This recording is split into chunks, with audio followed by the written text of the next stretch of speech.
Nitin, metal stocks went down a couple of days ago on fears of recession. Now metal stocks are coming back on excitement that China is making a comeback. What is the right picture? Are metals in a bear market or a bull market? Because the price action this time has not been very linear. Well, Nikunj, both statements are true, right? So yes, there is this fear of recession, which we haven't yet seen, right? But it's sort of expected, and stocks try to price that in. However, more in the short term, the absolute unexpected response that China gave in terms of opening up and then complete opening up and going away from a zero COVID policy, and of course the kind of slowdown that they've seen, there is an expectation that there will be some amount of stimulus. So while the whole world is trying to contract, or banks are trying to contract, China could see the reverse, and China has been one of the major drivers of metal prices and metal consumption in the last many years. So if China does come up with a stimulus package to sort of revive the economy and does see consumption go up, and I think it's not unexpected. One should not be surprised to see a strong demand for metals and prices remaining elevated. However, I think this is not a multi-year bull market, if you were to say, because clearly, I mean, the global economy is also at the same time slowing down, and there could be a recession. So I think it's metals are going to be sort of trading in a sort of a volatile range. But I think the important thing is that in the short term, you would see some amount of buoyancy in prices as well as demand. Bank Nifty, mid-cap index, the metal index, the breadth of the market. It's just one of those days where you are getting a sense that FIs are back. HDFC Bank moving higher. Reliance suddenly has gained elevation. Stocks are looking and stocks are gaining traction in terms of where the price action should have been. Reliance 2480, recovery from the day's high. HDFC Bank, FI dominated stock. Naresh, how seriously would you take price action in the FI dominated stocks today? Yesterday FIs were net buyers for the first time in this year. Today the price action is indicating that the FIs are shopping again. So the price action is pretty interesting. So if you pick up the Nifty 50, barely 3 to 7 stocks are in the negative, and that too by a very small margin. And the rest of the stocks are doing pretty well. So the breadth is pretty positive. Also, if you look at the heavyweights, we are seeing good volumes also in HDFC Bank, HDFC. Larsen and Toubro, which was waiting for quite some time, has hit an all-time high yesterday and continued even today. Metals are another high beta sector which is doing well. So that generally augurs well in terms of indication of momentum shifting.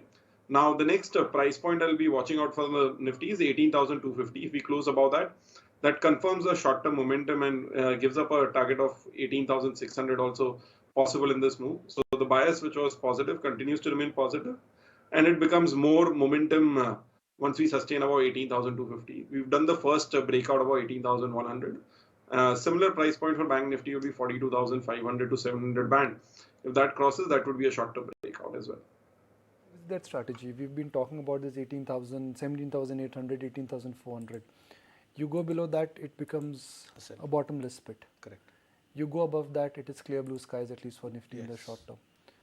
So where are we headed? Are we headed towards the sky, or it's going to be back to the floor again? No, it's still a bouncy pitch. We are exactly in between this 500, 400 point range for the index.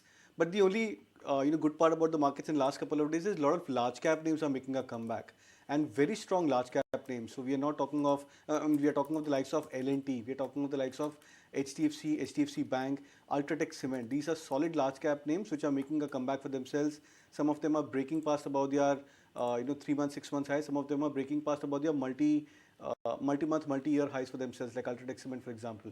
So I think that's a healthy sign which is shaped up for the index. Now, we go back to the same theme that if the index breaks past about the 18,250 mark, that could be a point of fulcrum for the index, where we may expect another 500 to 800 points at least on the upside, and potentially that 19,000 mark also could be achieved.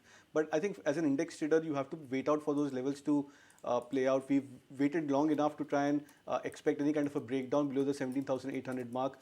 Luckily, the markets did not close any time below the 17,800 mark. And on the upside, we'll have to wait out for 18,250 as a breakout point to initiate fresh longs, as well as go extremely bullish on the indices. I have a very basic question for you, Nitin Raheja. Markets in last 1 year have given absolutely no returns. They have underperformed even a State Bank of India fixed deposit. State Bank of India fixed deposit this year is giving you 9% return. Bond markets are likely to give you 9 to 11% return because interest rates will go down. From the current level, if I look at the estimates of CLSA, Goldman Sachs, Jefferies, Citibank, all of them are talking about a year of no return. So if somebody has to weigh options, why should one buy equities at all when best of the brokerages are saying this is a year of no return, and the safest of the safest fixed deposit SBI is giving you 9% assured return? No, so Nikunj, you're absolutely right. I mean, so there are two elements to this. Let me just kind of highlight this, Nikunj. Clearly, I think in the short run, over the next 3-6 months is the time when you should be locking in your fixed income portfolio.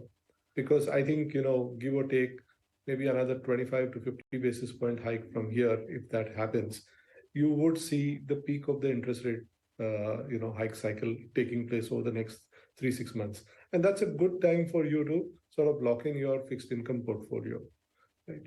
Now,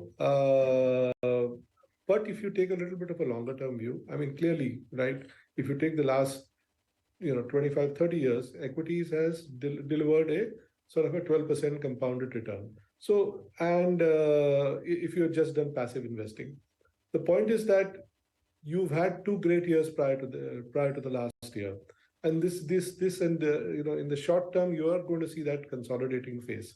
Now, this year most brokerage houses, as you said, have put out notes saying that it's going to be a year of no returns. If history or even if you go by what Howard Marks says, most of them are lousy predictors of the future. Okay, and things have actually moved contrary. But I mean, it's not unrealistic to see this year as a year where fundamentals catch up, and there is a valuation derating that which has started last year continues for some time.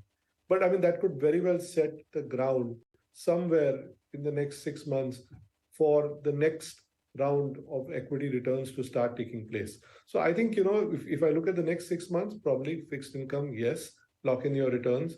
And as interest rate cycle changes, you make money there. But at the same time, you will also start getting opportunities for equities, post the next 6 months and so on and so forth.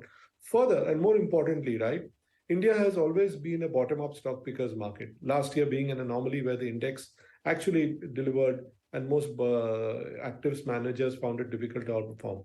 But otherwise, bottom-up stock picking has always delivered returns, and you have such a wide diaspora of stocks that are available for you to pick from. So I think you will start getting those bottom-up opportunities where you have to stick around and be there. So equity, clearly long-term, fixed income, clearly short-term is the area you should be in. That's a take